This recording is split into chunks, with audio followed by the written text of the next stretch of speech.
Bonjour, aujourd'hui, une vidéo de révision sur notre chapitre 1 en EMC, être citoyen français et européen. Alors, vidéo pour voir vraiment l'essentiel de ce qu'on a dit en cours. Premier point, on s'intéressait à la question du fait d'être français. Comment le devenir, comment on l'est, comment on le devient. Première façon de devenir français, c'est d'avoir un de ses parents français. C'est ce qu'on appelle le droit du sang.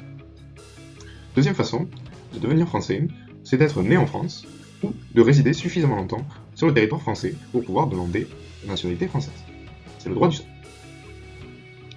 Troisième façon de devenir français, c'est en se mariant avec un Français ou une Française. C'est donc par le mariage que l'on devient français. Quatrième et dernière façon de devenir français, c'est en réalisant un acte exceptionnel de bravoure, par exemple. Et donc pour cet acte exceptionnel, vous pouvez être récompensé par la nationalité française. Dernièrement, nous avons eu un certain nombre d'exemples de personnes qui sont devenues françaises par ce biais. Le premier auquel vous avez tout de suite pensé, c'est le cas de Mamoudou Gassama, qui a été naturalisé après avoir sauvé un enfant, vous vous en rappelez.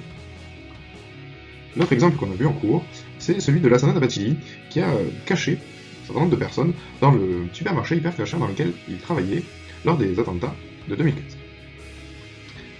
Donc, le droit du sol, le mariage et les services exceptionnels permettent de devenir français alors qu'on était né étranger. On devient donc français par une procédure qui s'appelle la naturalisation.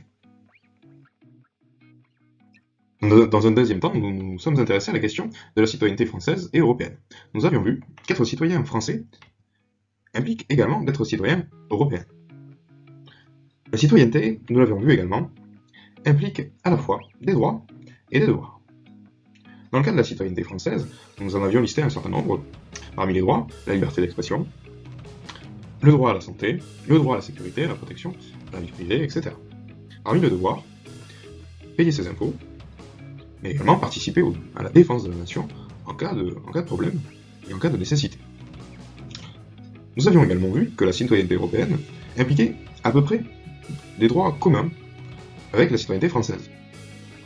Un droit qui était propre à la citoyenneté européenne, c'était un droit de circulation dans l'ensemble de l'Union européenne, en tout cas dans la partie de l'Union européenne qui a signé des accords pour la libre circulation des personnes, ce qu'on appelle l'espace Schengen.